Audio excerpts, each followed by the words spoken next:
በረከቶች ብዙውን ጊዜ እስኪታገዱ ድረስ ጸጥ ያሉና የማይታወቁ ይመስላሉ።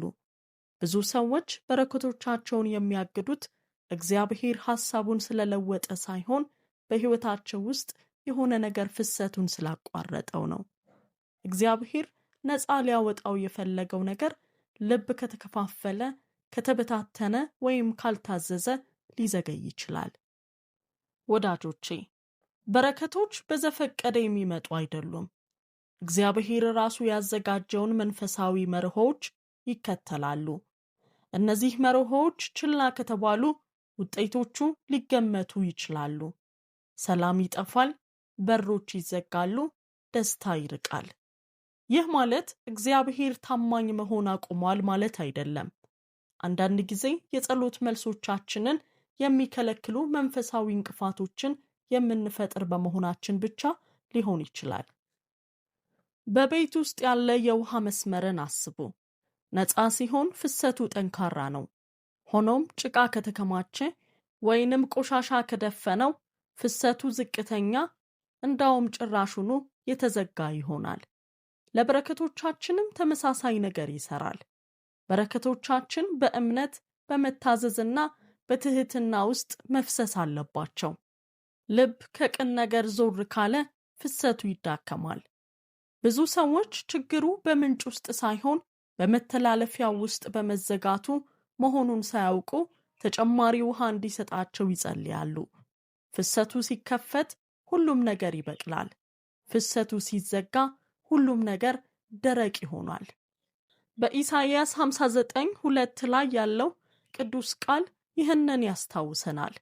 ነገር ግን በደላችሁ በእናንተና በአምላካችሁ መካከል ለይታለች፣ እንዳይሰማም ኃጢአታችሁ ፊቱን ከእናንተ ሰውሮታል ይላል።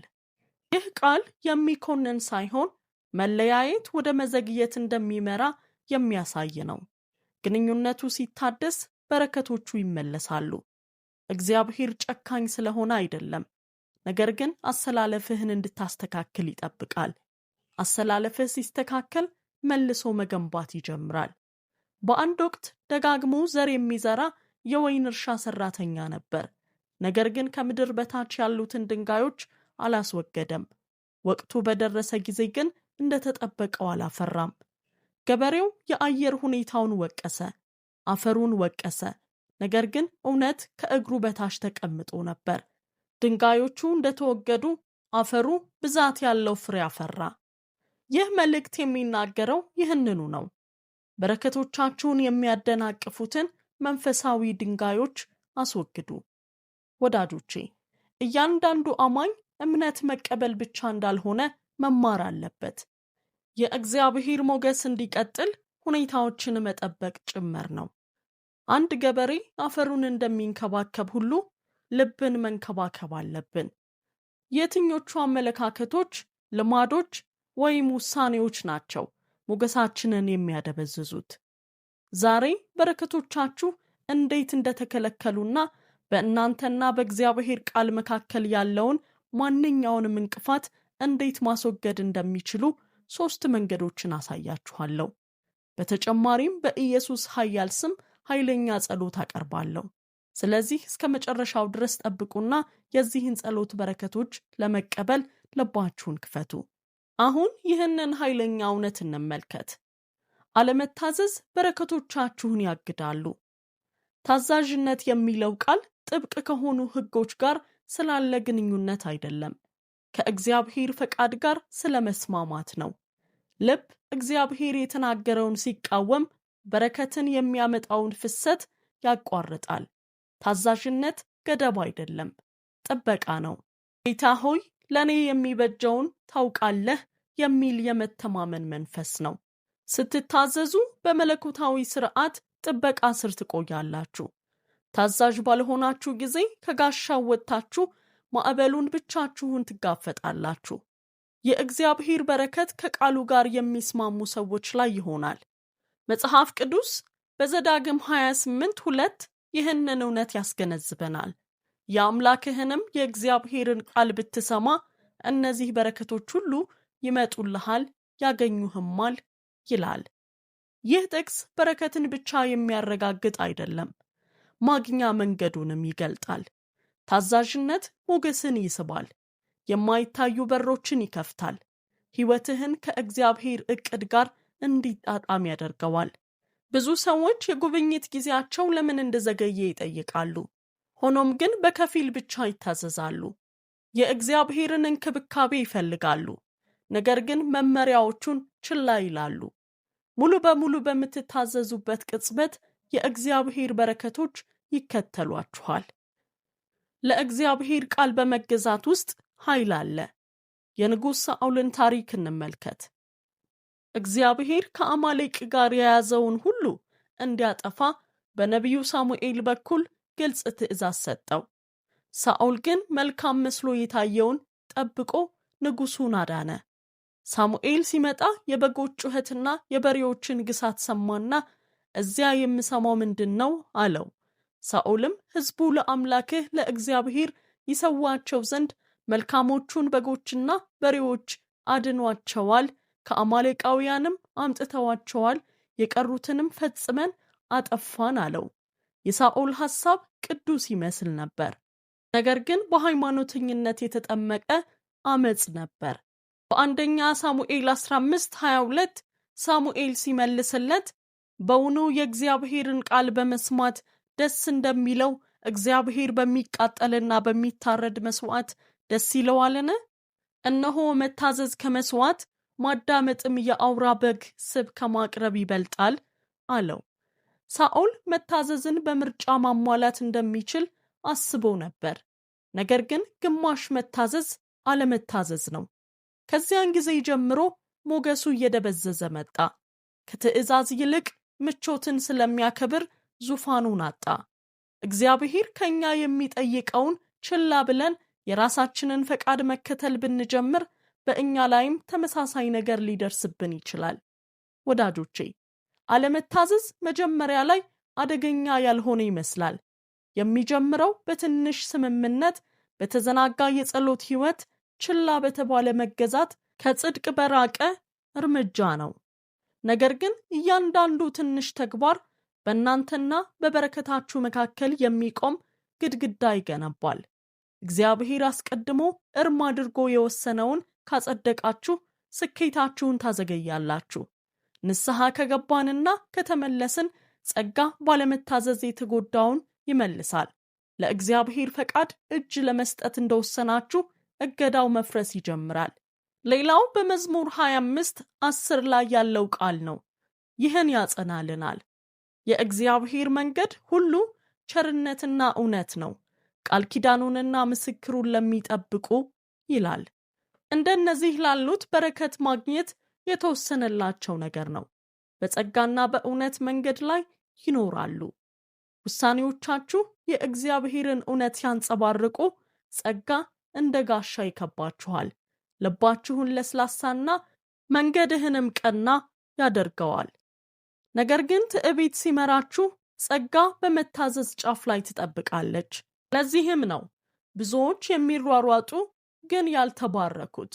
ይንቀሳቀሳሉ ግን አይራመዱም፣ ይዘራሉ ግን አያጭዱም። አቅጣጫ የሌለው እንቅስቃሴ ብልጽግናን ሊያመጣ አይችልም። ዮናስን እናስብ። ክፉ ሰው አልነበረም፣ ፈቃደኛ ያልሆነ ሰው ግን ነበር። እግዚአብሔር ወደ ነነዌ ሲልከው በተቃራኒው መንገድ ሄደ። ከሥራው መሸሽ እንደሚችል አስቦ ነበር። ነገር ግን አለመታዘዝ ትርምስ ፈጠረ፣ ለሱ ብቻ ሳይሆን በዙሪያው ላሉ ሁሉ። አውሎ ንፋሱ ቅጣት አልነበረም፣ የማረሚያ መንገድ ነበር። በአሳው ውስጥ ንስሐ በገባ ጊዜ አውሎ ንፋሱን የፈቀደው ያው አምላክ መዳንን አቀረበ። የዮናስ ታዛዥነት መላውን ከተማ ወደ ንስሐ መርቷል፣ ከጥፋትም ለመዳን ሆኗል። ሲታዘዝ እገዳው ተፈታ። ይህ ታሪክ የሚያሳየው የዘገየ መታዘዝ ንስሐ ከልብ ከሆነ ወደ በረከት ሊያደርስ የሚችል እንደሆነ ነው። ጓደኞቼ፣ ታዛዥነት ካዘገያችሁ በረከትን ታዘገያላችሁ። ከመታዘዝ ይልቅ ምቾታችሁን ከመረጣችሁ ፍሰቱ ይዳከማል። ታዛዥነት ማየት በማትችሉት ነገር ላይ መተማመንን ይጠይቃል። አንዳንድ ጊዜ መመሪያው እዚህ ገባ የማይባል ይመስላል፣ ነገር ግን ውጤቱ ጉልህ ነው። እግዚአብሔር አብርሃምን አገሩን ለቆ ወደማይታወቅ ቦታ እንዲሄድ ሲጠራው ታዛዥነቱን ዛሬም ድረስ ትውልዶችን የሚባርክ ቃል ኪዳን አድርጎታል። እያንዳንዱ የታዛዥነት እርምጃ ለመለኮታዊ እድገት ቦታ ይፈጥራል። እያንዳንዱ የአለመታዘዝ እርምጃ ከቁርጠኝነት ያርቀናል። ለዚህም ነው እግዚአብሔር ሕዝቡን ደጋግሞ እንዲያዳምጡ፣ ራሳቸውን እንዲያስተካክሉና በቅንነት እንዲቀይሩ የሚጠራው። ነገር ግን የሚሆነው ብዙ አማኞችን ግራ ያጋባቸዋል። ዙሪያቸውን ይመለከታሉ እና በግልጽ አለመታዘዝ የሚኖሩና ግን የተሳካላቸው የሚመስሉ ሌሎችን ሰዎች ያያሉ። የእግዚአብሔርን ቃል ችላ የሚሉ የሚመስሉ ነገር ግን አሁንም እድገት የሆነላቸው የሚመስሉ ሰዎችን ያያሉ። ሌሎች አለመታዘዝ በሚያስከትሉት ውጤቶች ያልተነኩ ሲመስሉ መታዘዝ ለምን አስፈላጊ እንደሆነ ራሳቸውን መጠየቅ ይጀምራሉ። በጊዜያዊ መልክ አትታለሉ። በረከት የሚመስሉ አንዳንድ ነገሮች የተደበቁ ፈተናዎች ናቸው። ከሌሎች ትርፍ ኋላ ያሉትን ወጪዎች አታውቁም። ከሚጠብቀው ስኬት በስተጀርባ ያለውን መንፈሳዊ ድርቀት አታዩም። የእግዚአብሔር የእርማትና የሽልማት ጊዜ ፍጹም ነው። ልብን የሚለካው እግዚአብሔር ነው። ታዛዥነትህን ከሌላ ሰው አመጽ ጋር አታወዳደር።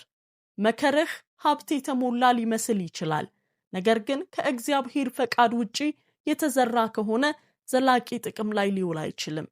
ታዛዥነት አለመታዘዝ ሊያቆየው የማይችለውን ይቀበላል።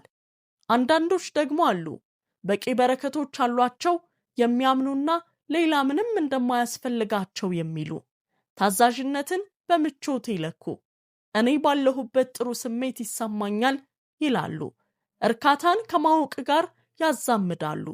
ነገር ግን ታዛዥነት የሌለበት እርካታ ያልተረጋጋ ነው፣ ስር የለውም።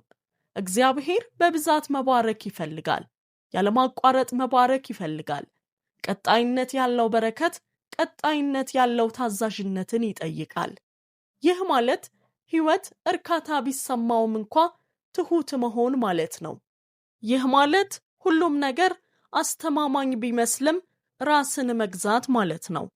በረከት ግብ አይደለም፣ መጠበቅ ያለበት አደራ ነው። ትዕቢት ከእንግዲህ መታዘዝ እንደሌለብህ ካሳመነህ ፍሰቱ አዲስ በረከቶችን መዝጋት ይጀምራል። እግዚአብሔር ትዕቢተኞችን ይቃወማል፣ ለትሑታን ግን ጸጋን ይሰጣል። ሞገስ ቢሰጥህም እንኳ መማር መቻል። ብዙ ብትሆንም ታዛዥ ሁን። በረከቶች ሊቀጡህ የታሰቡ አይደሉም፣ ለመቀበል እስክትዘጋጅ ድረስ ይጠብቃሉ። ታዛዥነት ሲመለስ የተገፋውን ማስመለስ ይጀምራል። አንዳንድ ሰዎች መታዘዝ ፍጹምነትን እንደሚያመለክት ያስባሉ። ነገር ግን ጌታዬ አዎን፣ እሺ የሚል ፈቃደኛ ልብ ማለት ነው።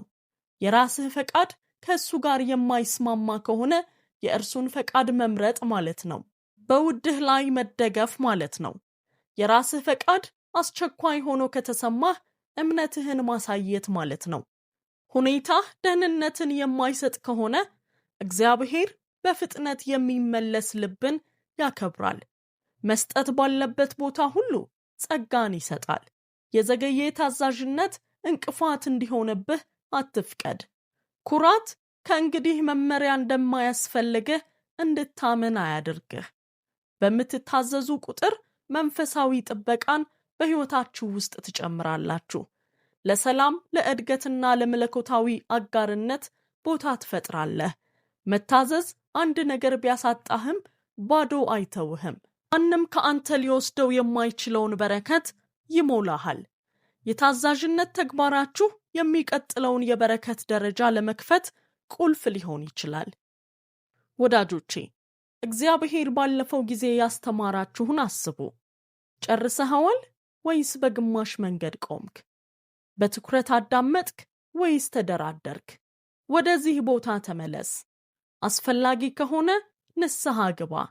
እርምጃህን እንደገና ውሰድ። በረከቱን እንደገና ታገኛለህ። ታዛዥነት የመንፈስን ማስተዋል ይሰጣል። እያንዳንዱ የታዛዥነት ተግባር ከመንገድ ላይ ድንጋይ ያጸዳል። በቅርቡ ፍሰቱ ይጸዳል። መዘግየቶቹ ይቀልጣሉ። የእግዚአብሔርን መገኘት በሰላም ይመለሳል። ይህ በረከት የሚታገድበት የመጀመሪያው መንገድ ነው። ታዛዥነት ግንቦችን ያፈርሳል። ታዛዥነት በሮችን ይከፍታል። በሮቹ ሲከፈቱ ማንም ሊዘጋቸው አይችልም። አሁን በሁለተኛው እውነት ላይ እናተኩር። ይቅር ባይነት አለመኖር በረከቶቻችሁን ያግዳሉ። ወዳጆቼ፣ ብዙ ልቦች የከበዱ ሆነው ይቀራሉ። እግዚአብሔር ጸሎታቸውን ስላልሰማ ሳይሆን እግዚአብሔር እንዲለቁ የነገራቸውን ነገር አሁንም ስለሚይዙ ነው። ይቅር ባይነት አለመኖር ንጹሕ አየር እንዳይገባ በር እንደ መዝጋት ነው። እግዚአብሔር መልካም እንዳይሆን አያግደውም። ነገር ግን ቂም ይህንን መልካምነት በነጻነት እንዳትቀበሉ ይከለክላችኋል። ጊዜው ካለፈ በኋላ ቁስሉን ሕያው ያደርገዋል እና ምሬት ሲያድግ ሕይወትን ማፈን ይጀምራል። ይህም ደስታን ያሳጣል። ይቅርታ ስሜት አይደለም፣ ውሳኔ ነው። የበቀል መብታችሁን ትታችሁ ለእግዚአብሔር የምትሰጡበት ጊዜ ነው። ድክመት አይደለም፣ ቁጥጥር የተደረገበት ጥንካሬ ነው። ይቅር ካላችሁ ነፍሳችሁን ከስቃይ ጋር የሚያገናኘውን ገመድ ትበጥሳላችሁ።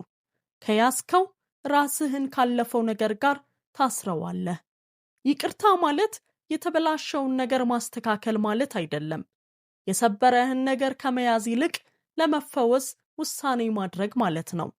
ብዙዎች ለሰላም ይጸልያሉ፣ ነገር ግን ወደዚያ የሚወስደውን መንገድ አይቀበሉም። ይቅርታ መንገዱን ጠራጊ ነው። መጽሐፍ ቅዱስ በማርቆስ 11:25 ላይ ይህንን ያጠናክርልናል።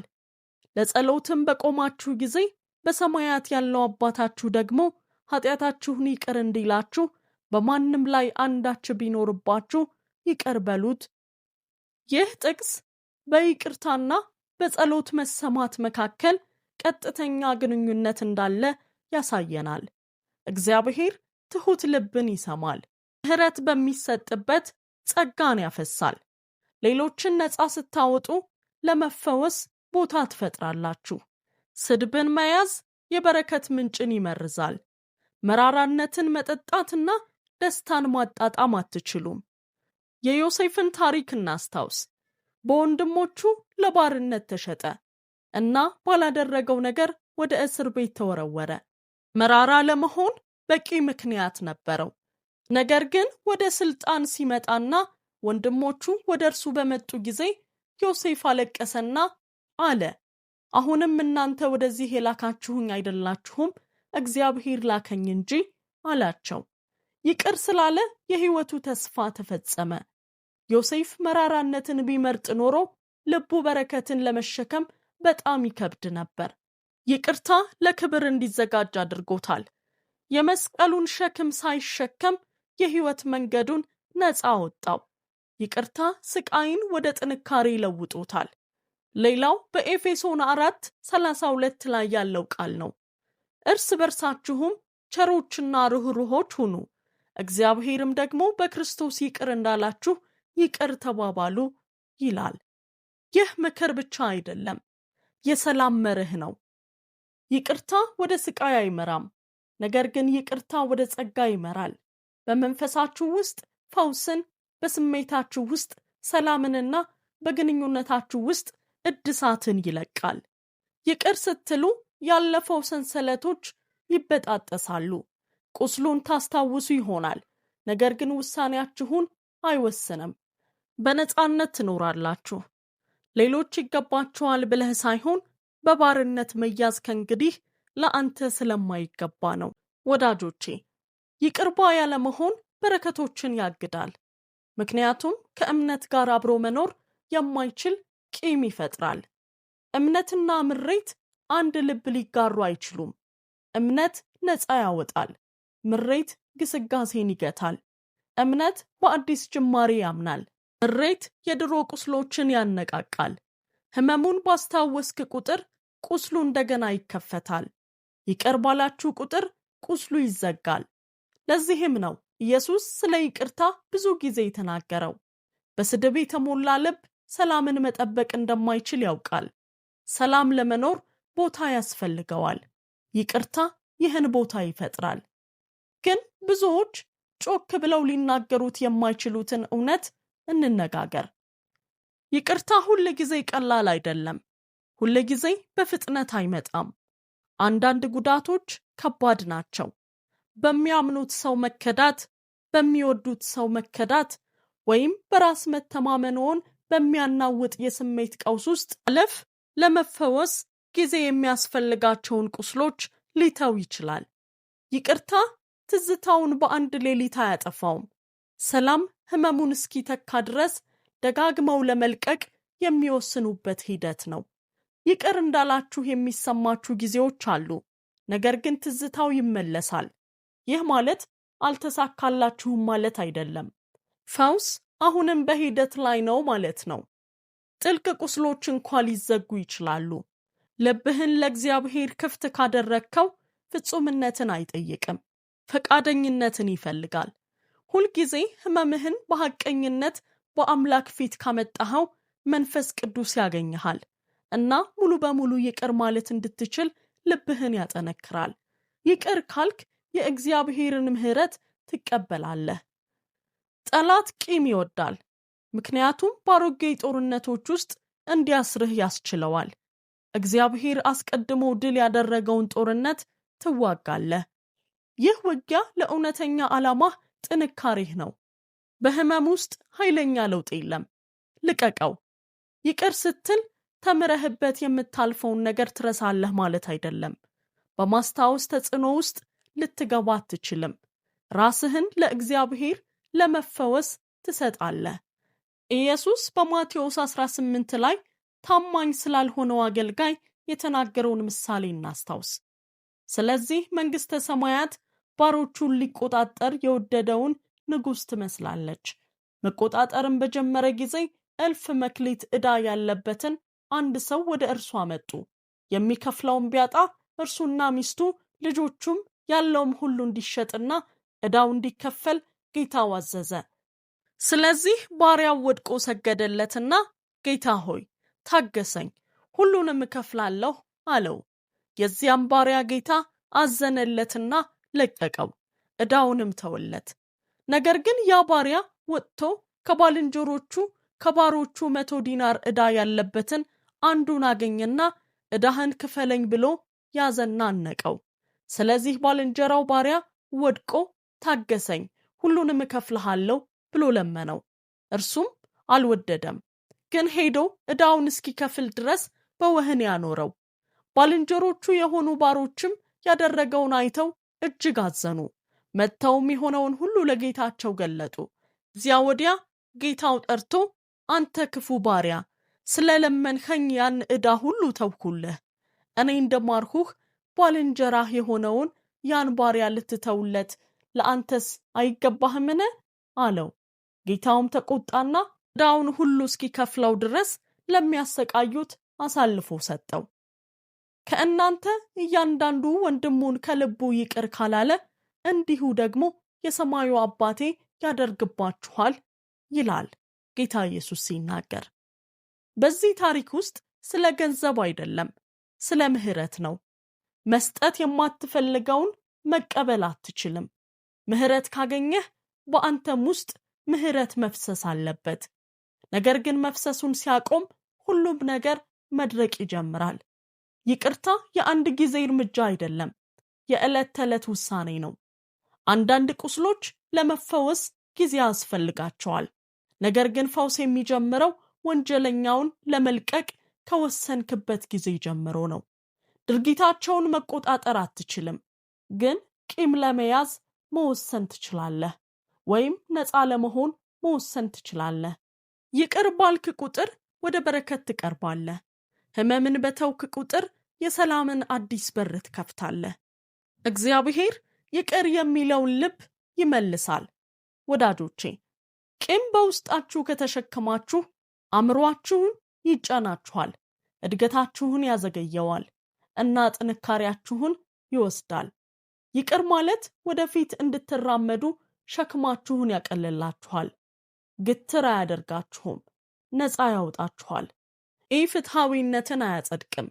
ይቅር ካላችሁት ሰው በላይ እንድትወጡ ያስችላችኋል። በበደል ሰንሰለት ውስጥ ለመኖር አልተጠራችሁም። ወደ ፍቅር ነፃነት እንድትለወጡ ተጠርታችኋል። የጎዳህ ሰው ካለ በእግዚአብሔር ፊት ስሙን ተናገርና ልቀቀው። ህመሙን ደጋግመህ አትድገመው። በእምነት ተወው። ጌታ ሆይ አንተ ይቅር እንዳልከኝ እኔም የበደሉኝን ይቅር ለማለት ወስኛለሁ በል። ይህ ድርጊት ለዓመታት ስትጠብቀው የነበረውን በረከት ነፃ ሊያወጣ ይችላል። ሰላም ይከተላል፣ ፈውስ ይከተላል፣ ደስታ ይከተላል። ይቅርታ ሲፈስ በረከት ይፈሳል። ይቅርታ ለዚያ ሰው አይደለም፣ ለእናንተ ነው። መንፈሳችሁን ያጸዳል፣ ጥንካሬያችሁን ይመልስላችኋል። የእግዚአብሔርን መንፈስ እንደገና ወደ ሕይወታችሁ እንዲገባ ይጋብዛል። ይቅር ስትሉ የወደፊት ሕይወታችሁ ከህመማችሁ የበለጠ አስፈላጊ እንደሆነ ታስረዳላችሁ። ልባችሁ ከስቃዩ ጋር እንደማይታሰር ትነግራላችሁ። ይህንን እንቅፋት በዚህ መንገድ ትሰብራላችሁ። ይቅር ትላላችሁ እና ወደፊት ትሄዳላችሁ። በረከት መራራነት በሚያበቃበት ቦታ ይመለሳል። ሐዘን በሚሞትበት ቦታ ሰላም ይመለሳል። ምሕረት በሚበዛበት ቦታ ደስታ ይበዛል። አሁን ስለ ሶስተኛው እውነት እናስብ። ኩራት። ኩራት በረከቶቻችሁን ያግዳል። ወዳጆቼ፣ ኩራት እድገትን ከሚያጠፉ ጸጥተኛ መንፈሳዊ ጠላቶች አንዱ ነው።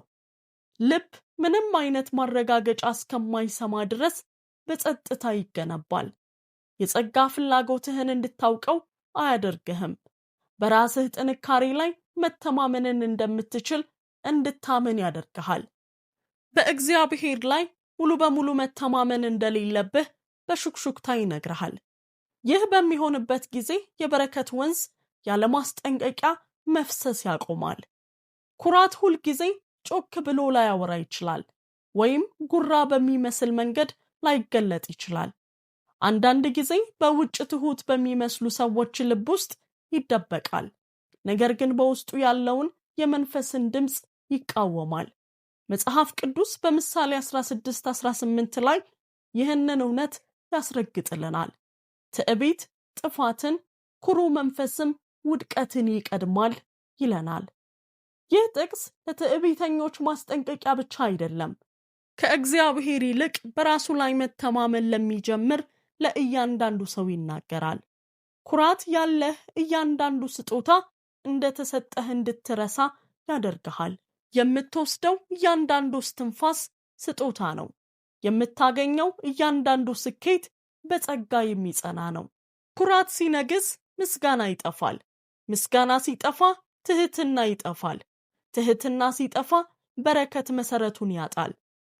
የኦዚያን ታሪክ ይህንን በግልጽ ያሳያል። በይሁዳ የነገሰ ወጣት ንጉስ ነበር። ንግስናውን የጀመረው በአምልኮ በተሞላ ልብ ነበር። እግዚአብሔርን እስከፈለገ ድረስ ደህና ነበር። እግዚአብሔር ድል፣ ጥበብና ተሰጥኦ ሰጠው። ነገር ግን ኃይሉ እየጠነከረ ሲሄድ ትዕቢቱም እንዲሁ ጨመረ። ኦዚያን ለካህናት ብቻ የተፈቀደውን ዕጣን ለማጠን ወደ ቤተ መቅደሱ ገባ። ይህን በማድረጉ ንስሐ ከመግባት ይልቅ የተቃወሙትን ካህናትና ሰዎች ተቆጣ። ይህ ቁጣው ትዕቢቱን ገለጠ። በዚያው ቅጽበት በግንባሩ ላይ ለምጽ ታየ።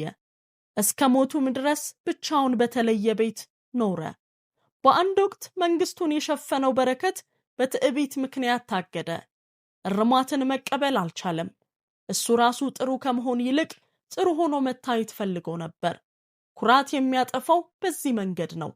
ከእውነት ይልቅ ውሸትን መረጠ። ኩራት ትዕቢት ብቻ አይደለም፣ የሚያስፈልገንን ለመለየት ፈቃደኛ ለመሆንም ነው።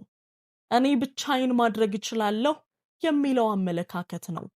በራስ እርካታና በሐሰት በራስ መተማመን ውስጥ ይደበቃል።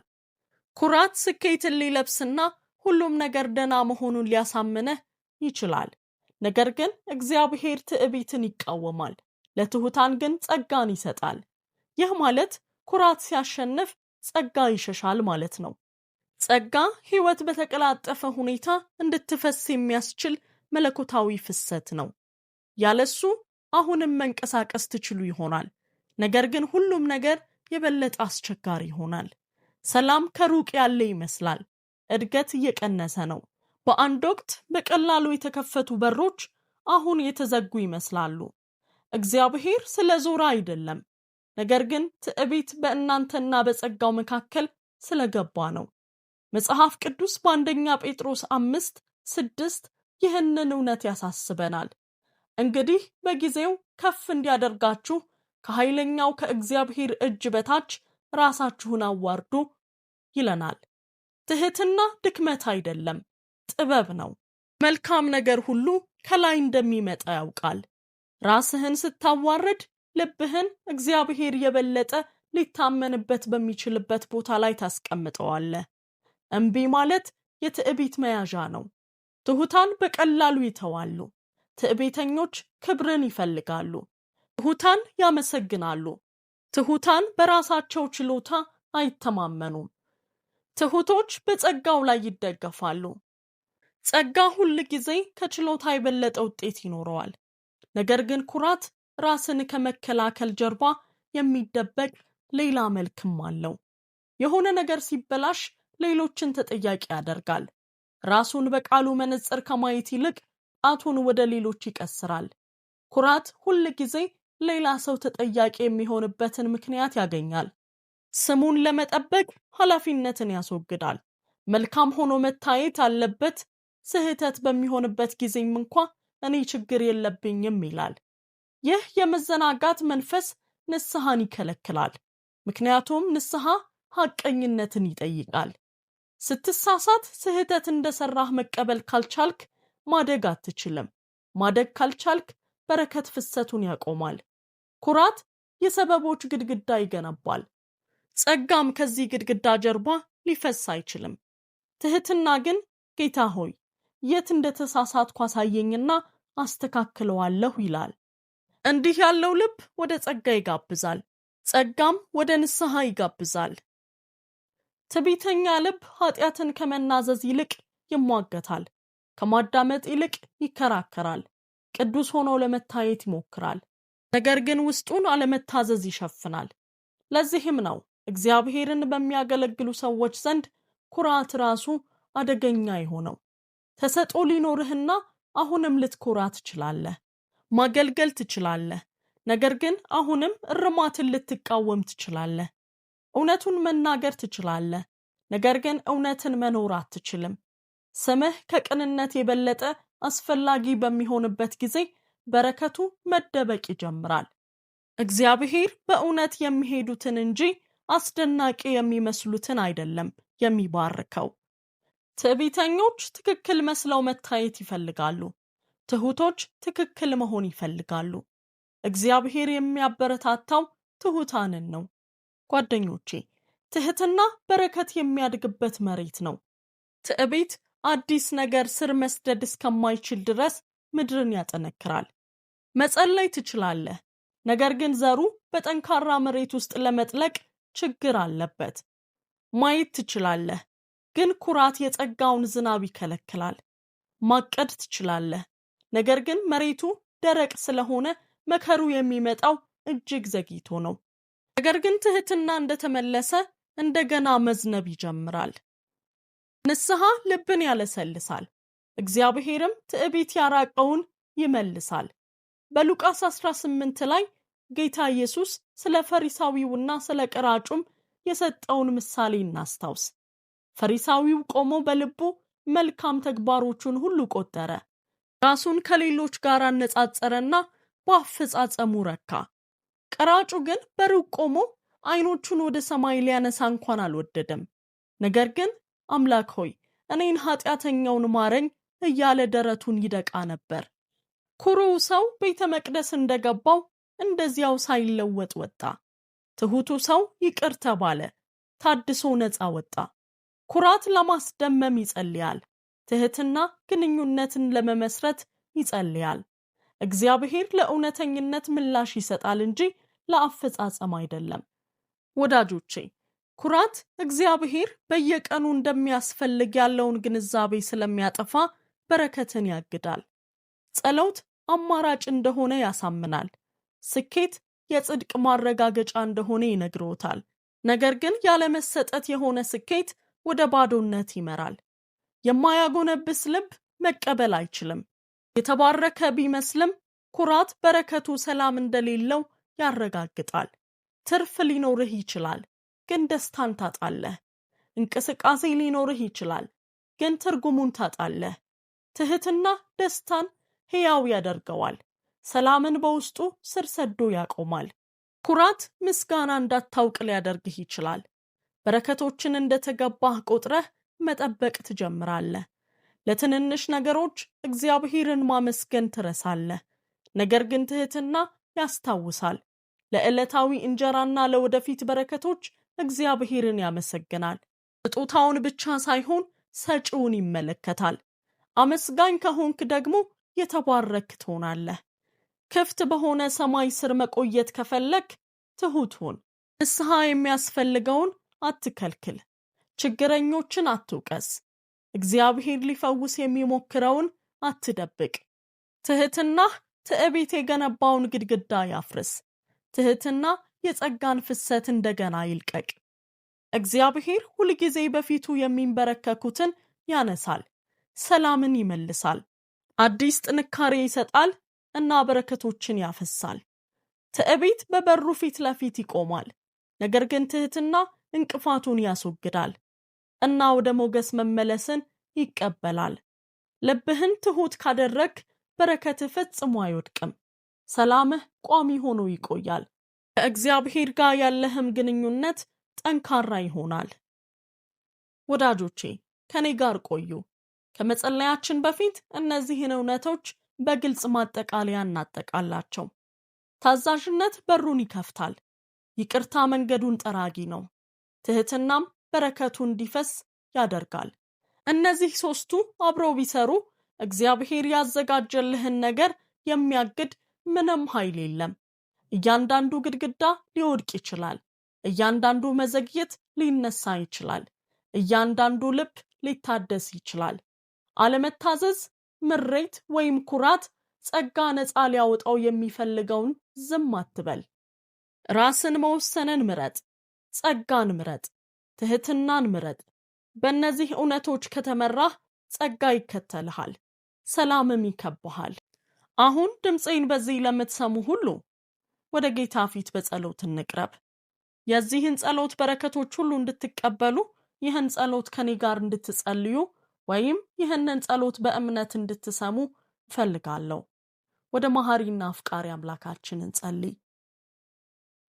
የሰማይ አምላክ አባትና ንጉሳችን፣ ሁሉን ቻይ ድንቅ ጌታ፣ በምስጋናና በውዳሴ ወደፊትህ እመጣለሁ። አንተ ታማኝ፣ ጻድቅና ምሕረት የተሞላህ ድንቅ አምላክ ነህ። በእኔ ላይ ስላደረግከው፣ በሕይወቴ ውስጥ ስለሚሰራው ስለ እያንዳንዱ በረከት አመሰግንሃለሁ። ለትዕግስትህና ፈጽሞ ስለማይወድቅ ፍቅርህ አመሰግንሃለሁ። ጌታ ሆይ ለእያንዳንዱ ኃጢአት ይቅርታ ጠይቃለሁ። ድምፅህን ችላ ስላልኩባቸው ጊዜያት ሁሉ፣ በሐሳቤ፣ በድርጊቴ፣ በንግግሬ አንተን ስለበደልኩበት እርም ሁሉ ይቅር በለኝ። አንተን በሙሉ ልብ ልታዘዝ ሲገባኝ በራሴ መንገድ ትእዛዝህን ባቃለልኩበት፣ ለሰው ቀና በመሰለ ነገር ግን ባንተ ፊት እርም የሆነብኝን ነገር በኢየሱስ ስም ይቅር በለኝ። ይቅር እንዳልከኝ እኔም ሌሎችን ይቅር እላለሁ። ስቃይ የፈጠረብኝን እያንዳንዱን ሰው እለቃለሁ። ምርኮኛ ከሚያደርገኝ ነገር ሁሉ ነፃ እንድታወጣኝ እለምንሃለሁ። አባት ሆይ ልቤን ሙሉ በሙሉ እሰጥሃለሁ። ልቤን መርምርና የት ላይ እንደተላለፍኩ አሳየኝ። አለመታዘዝ ካለብኝ ለማስተካከል ምራኝ። ኩራት በአስተሳሰቤ ውስጥ በሆነ ቦታ ከተደበቀ ራሴን ዝቅ ማድረግን አስተምረኝ። በውስጤ ቂም ካለ ሙሉ በሙሉ እንድተወው ምራኝ። ጌታ ሆይ በፍጹም ከፈቃድህ ከእውነትህና ከሐሳብህ እንዳላፈገፍግ ልቤን ከአንተ ጋር አኑረው። ከአንተ እንዲወግን እርዳው። ወደ እውነት እንድመለስና በምወስደው ውሳኔ ሁሉ እንዳከብርህ አስተምረኝ። በኢየሱስ ስም እኔን ምርኮኛ ሊያደርገኝ በሚፈልገው መንፈስ ሁሉ ላይ ስልጣን እወስዳለሁ። አመፅን፣ ኩራትን፣ መራራነትን ከሕይወቴ በኢየሱስ ስም አርቃለሁ። መታዘዝ በሕይወቴ ውስጥ እንደሚገዛ አውጃለሁ። ትሕትና ልቤን ይመራል፣ ይቅርታም በእያንዳንዱ ክፍሌ ውስጥ ይፈሳል። ጌታ ሆይ ቃላቶቼን ምራኝ፣ ድርጊቶቼን ምራኝ፣ ሐሳቤንም ቅረጽ። ሕይወቴ የአንተን ባህሪ እንዲያንጸባርቅ ፈቃድህ ይሁን። አሁንም የሚያመውን እያንዳንዱን ቁስል ነካ፣ በውስጤ የማይታዩትን ቦታዎች ፈውስ። ሰላምህን ተውልኝ፣ አዲስ ጥንካሬን ስጠኝ። ልቤን በርህራሄ አእምሮዬንም በግልጽነት ሙላ። በቅንነት እንድመላለስ ጥበብን ስጠኝ። ፍጥነትም ያለማንገራገር እንድታዘዝ ድፍረትን ስጠኝ። ጌታ ሆይ ቤተሰቦቼን በፊትህ ይዤ ይቀርባለሁ። በአንተ ጥበቃና በሰላም ሸፍናቸው። የእጃቸውን ሥራ፣ በእነሱ ውስጥ ያስቀመጥካቸውን ግቦች ባርክ፣ ፈውስ። ነፃነትና ድል በቤታችን ይብዛ። ጌታ ሆይ ይህንን ጸሎት አብረውኝ ከሚጸልዩ ጋር በፊትህ ለተከፈቱ ለእያንዳንዷ ልብ አመሰግንሃለሁ። በአንድ ልብ ሆነን መመሪያህን፣ እድሳትህንና በረከትህን እንለምናለን። ስለ ተከፈቱ በሮች፣ ስለ አዲስ ጥንካሬና ስለ ሰላምህ፣ ከማስተዋል በላይ ስለሆነው በረከትህ እናመሰግንሃለን። ጌታ ሆይ ክብርና ምስጋና ለአንተ እንሰጣለን። ጸሎቴን ስለሰማህ አመሰግንሃለሁ። መንግሥት ያንተ ናትና ኃይልና ክብር ለዘላለም ላንተ ብቻ ይሁን። በኢየሱስ ኃያልና ድንቅ ስም እጸልያለሁ። አሜን። የዚህ ጸሎት በረከቶች ሁሉ አሁን በእናንተ ላይ እንደሆኑ በኢየሱስ ስም አውጃለሁ። በዚህ ጸሎት ከተባረካችሁ አሜን የሚለውን ቃል ከታች ባለው የአስተያየት መጻፊያ ቦታ ላይ ይጻፉ። ለብዙ ሰዎች እንድንደርስና ወንጌልን ለማሰራጨት ልትረዱን ትችላላችሁ። ቪዲዮውን ለጓደኞቻችሁ ወይም ለቤተሰቦቻችሁ በማጋራትና እናንተም ላይክ የሚለውን ቁልፍ በመጫን ይህን ማድረግ ትችላላችሁ። ለተጨማሪ ቪዲዮዎች ቻናላችንን ሰብስክራይብ ማድረጋችሁን አይርሱ። ቤተሰባችንንም ይቀላቀሉ። የምታደርጉትን ሁሉንም አይነት ድጋፍ እናደንቃለን። ጌታ ኢየሱስ ይባርካችሁ። በረከት ለመሆን ተባርካችኋል። እባካችሁን የጸሎት ጥያቄዎቻችሁን በኮሜንት መስጫው ላይ ከማስቀመጥ አትከልከሉ። እንጸልይላችኋለን። እናንተም ይህ አገልግሎት እንዲሰፋና በመላው ዓለም የሚገኙ ሰዎች ጋር እንዲደርስ ጸልዩልን። በእምነትም ከኛ ጋር እንድትቆሙ እናበረታታችኋለን። ክብር ሁሉ ለእግዚአብሔር ይሁን። የጌታችን የኢየሱስ ክርስቶስ ጸጋና ሰላም ከሁላችሁ ጋር ይሁን። ተባረኩ።